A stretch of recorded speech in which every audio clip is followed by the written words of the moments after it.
Okay, here we have a second example, or a second passage. A polypeptide molecule is a chain of amino acids. Now, just for your information, amino acids are small molecules that contain an acid end and a nitrogen end, the amino end. And these are linked together in very long chains, and they form what's called a polypeptide. And some polypeptides are then classified as proteins. A protein consists of one or more polypeptides. A protein's shape that's three-dimensional configuration, is described by 3 or 4 levels of structure. So let's look through these. The primary structure of a protein is the sequence of amino acids. There are 20 different amino acids, and so you can sequence them in any various combinations of these 20 different amino acids. The secondary structure of a protein is the local folding pattern within the short segment of each polypeptide due to hydrogen bonding. So if you have, let's say, a 250 amino acid polypeptide, there may be 10 or 15 or 20 amino acids in one area that fold into one shape, and then 20 or 30 amino acids in another area that have another shape. And these are all as a result of a weak bonding known as hydrogen bonding.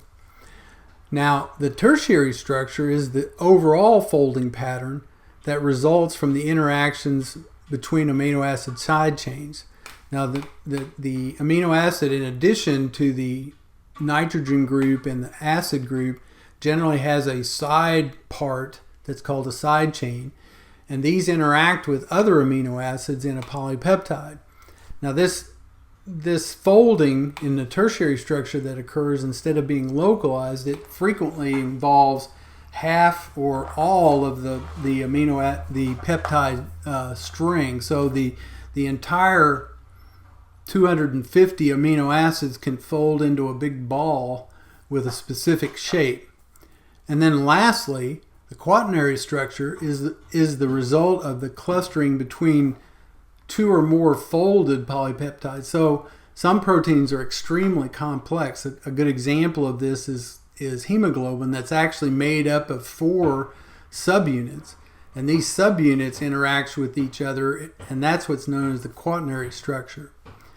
So a protein can adopt different shapes, and each shape has a relative energy. Lower energy shapes are more stable than higher energy shapes, and a protein with a relatively high energy shape may denature or unfold and then refold to have a more stable shape. A protein that is almost completely denatured is called a random coil. So a protein that hasn't folded into a particular shape is called a random coil. Random coils are very unstable because they are very high energy. However, some can renature or refold to adopt a more stable shape. So 2 scientists now discuss this whole background with 2 different hypotheses. So the first scientist says the active shape, that is the shape that's found in biologically functioning proteins, is always identical to the protein's lowest energy shape. Any other shape would be unstable.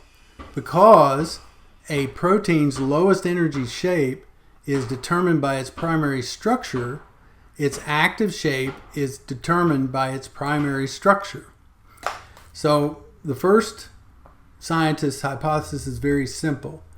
Everything has to do with the primary structure. The primary structure determines what shape will result in the lowest energy, and the protein will always fold into that lowest energy shape. So everything depends on the primary structure, and then the corollary to that is, because of that, everything depends on the lowest energy. Scientist 2 takes a little bit of a nuance on that. The active shape of a protein is dependent on its primary structure. However, a protein's active shape may also depend on the process of synthesis. That is, the order and time in which the amino acids were added or bonded together. As the synthesis occurs, stable local structures form within short segments of the polypeptide chain due to hydrogen bonding. These local structures may be different than the local structures associated with the protein's lowest energy shape. After synthesis, the protein persists, or this structure persists, trapping the protein in an active shape that's actually higher energy than its lowest energy shape. So the second scientist is not necessarily disputing the first one, except he does say that the primary structure is important, but not the only thing that's important. He adds the idea that the order or time in which amino acids are bonded together is also important. And he proposes that depending on how the amino acids are added, that stable local structures can form that do not break apart after the protein is fully formed. And these local structures cause the protein to fold into a different tertiary shape that may not be the lowest energy shape. So that's the difference between these two guys. So the basic question is, how does a protein adopt its three-dimensional shape or tertiary shape? The first scientist says it's all based on the shape that results in the lowest energy state at the end. The lowest energy state is determined by the primary structure. So the primary structure determines the shape, and that's it. It's that simple. The second scientist says the primary structure is important, but other factors can also impact the shape. Specifically, the order and time that amino acids were added to the peptide chain. The order leads to a local bonding which influences the overall shape. The resulting shape may have more energy than the predicted based on primary structure alone.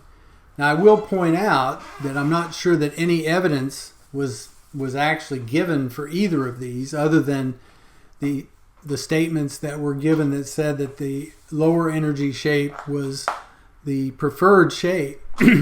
There's nothing in the evidence, for example, that says that local bonding can persist. But there's also nothing that says that it can't persist. I mean, so the evidence for scientist 2 is a little bit lacking. According to the passage, protein shape with relatively low energy tends to, and the low energy is favorable, so the answer would be maintain their shape. And that's basically based on the not either person or hypothesis, but based on the initial statement that was given. The information in the passage indicates that when a protein completely denatured, it still retains its original. Now, which of these structures do you think would be still present if the protein were completely unfolded? Well, if you think about it, it has to be the sequence of amino acids. The protein doesn't break apart. It only loses its three-dimensional structure. It only loses the folding in space. And so the primary structure remains intact. Scientist 2 view differs from scientist 1 in that scientist 2 believes the protein's active shape is partially determined by, remember we talked about local structures, and the local structures, if you look back, if you can't remember, have to do with the secondary structure. Actually, I underlined the right answer here, the wrong answer. The right answer here is secondary structure, or you could put both primary and secondary structure, because according to scientist 2, either of those is correct. A student has 100 balls of various colors. The student aligns 15 balls in a row. The spatial structure of the balls corresponds to the following level of the protein structure. What that means by spatial structure is he's lined these up in a row. So what in the description of the various structures, which one of these is consistent with what is described here? and it's the primary structure. The primary structure is the sequence of 15 balls in a row, whatever colors they are. And since they're in a row, they haven't taken on any secondary or any spatial orientation in 3 dimensions, then all you're talking about here is the primary structure. Suppose proteins are almost completely denatured and then allowed to renature in a way that allows them to reach their lowest energy level. Which of the following is most consistent with the information in the passage? If scientist 1 is correct, all the proteins will have their active shape. If scientist 1 is correct, all the proteins will have different shapes. If scientist 2 is correct, all the proteins will have their active shapes. If scientist 2 is incorrect, all the proteins will have different shapes. Now, what have you done by denaturing a already formed protein and renaturing it? Well, you've taken the sequence of addition out.